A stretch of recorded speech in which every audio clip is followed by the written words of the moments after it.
Hello, everyone. Gary Laubach with John Leone. Mike not with us today, but Mike will be inside the huddle. Mike Joseph's Inside the Huddle will be about route running. So make sure you tune in and watch Mike Joseph Inside the Huddle. John with us. Mike couldn't be with us today. And coming up will be Columbia. We'll take on Columbia at noon at Robert Kraft Field at Lawrence A. Wien Stadium. And it will be Columbia's home opener. And John and I will talk about the problems with facing a team that has not played a game so far this year with a brand new head coach. We'll talk about all that, but we want to look back a little bit on the outstanding effort by Lafayette on Saturday afternoon as they win a ball game scoring 56 points against Marist. Gave up only 14. The last 7, kind of came at the end of the ball game when everything was taken care of already. John, for me, and I've been around a long time, maybe too long, I've been around a long time, but this to me was the most complete effort by a Lafayette football team I've ever seen. Offense, defense, special teams, you've heard those 3 words almost just flow together. It's interesting, though, Gary, I had a chance to talk to John Troxell right before the game on the field, and I made the mistake of suggesting something to the effect of the quality of the opponent. The schedule looks pretty promising. He goes, John, at this point, everybody at the other side of the field looks like the 67 Packers. And they prepared. At least they looked like they prepared as if Marist were the 67 Packers. And that probably was a little bit difficult to do, basically coming off the game that they had just played against Monmouth, where you had this incredible high, winning that ball game.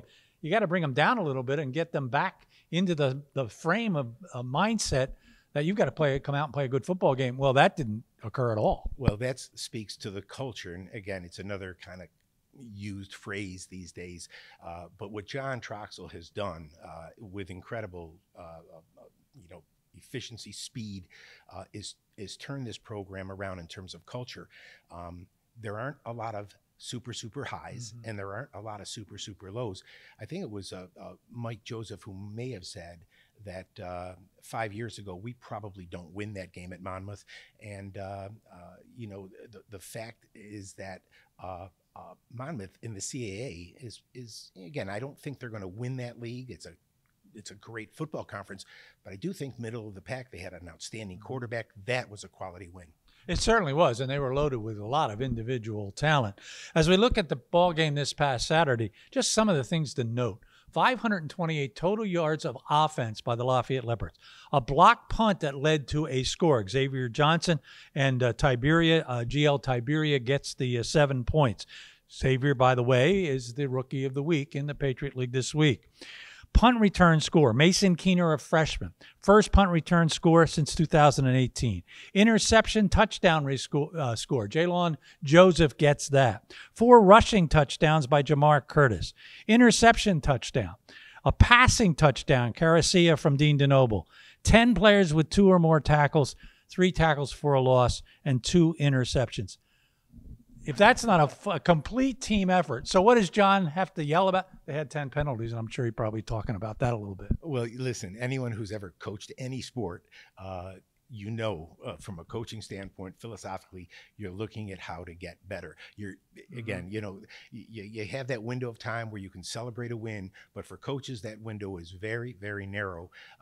You're looking already ahead to the next game and what you have to do to be perfect. That's the bar. And knowing that perfection is probably unattainable, but that's what you shoot for. John Troxell has gotten this program to that point, Gary. The bar is so high for these kids, and they're all bought in, and they believe. And that's a tough team to beat when you've got all your roster on the same page. Well, that was about as close to a perfect 10 as I think a football team could have. Some numbers individually. Dean DeNoble, he is the Patriot League Player of the Week, and why not? 20 for 23, 241 yards, a touchdown. He was 14 for 14 to start this football game. I love Eli Stewart's quote. He's criminally underrated.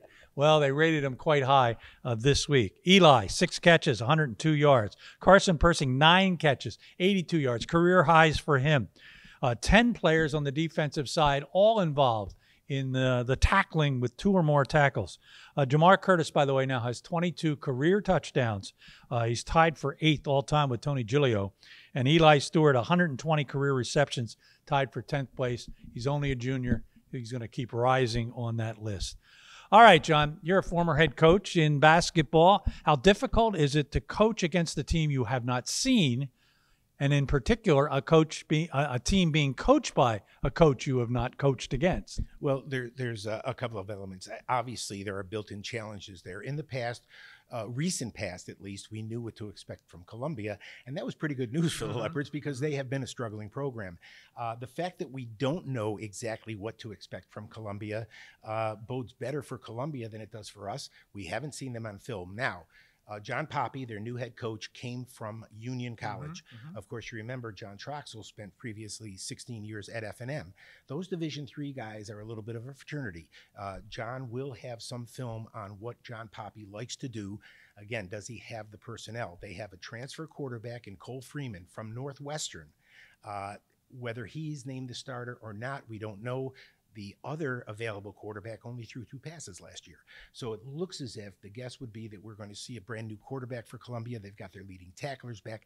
But Gary, even though Columbia hasn't played, they've had 3 extra weeks of practice time with a new football coach. So there's more time to implement their system with John Poppy. Yeah, they only play in the Ivy League. They only play 10 games as opposed to the other teams that play 11 or 12. Lafayette playing 12. John, 22nd coach in school history is John Poppy. As you mentioned, coming off a Union season. He was only there 1 year, but he was 10-2 during that season.